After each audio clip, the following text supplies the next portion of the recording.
Kia ora, I'm Kevin Helas, founder of the Wholefood Kitchen. I'm going to speak about what I believe cooking is and can be seen as, which is an invitation to experience the kitchen as a sacred place and cooking as a spiritual act. And that probably warrants some explanation, what I mean by that. And to start with, I'd like to talk about how it has been used in that way and how it's often used in that way around the world throughout history. It's food and cooking plays an integral part in traditions and customs around the world, in our cultures, and of course in our religions as well. It actually plays a fundamental part in the stories around various spiritual guides. We can look at all the religions really and look at the place that cooking and food plays at the heart of a connection to spirit, let's say. Some of the words we use stem from these religious traditions. We speak about breaking bread. We speak about, the sharing of the loaves and fishes in Christianity. We can look at other religions where food is often very much integrated in the process of coming together as communities, as festivals, as an offering in various traditions, but also as a way of communion, of actually coming together, sharing food together, giving thanks.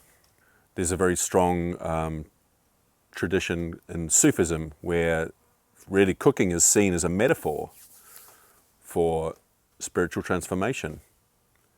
And the kitchen is often physically really at the heart of the sacred space. So it's not too much of a leap to really be talking about this because it's already something we experience.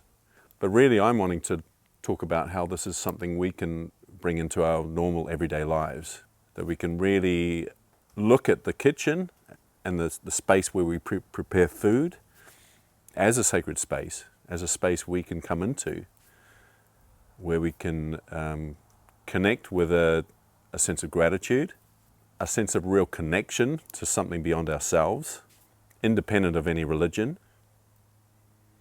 It's a direct embodied experience of us connecting to thankfulness for life, for nourishment, for the bounty that comes from the earth, that is grown from the earth and harvested and collected from the earth and the sea,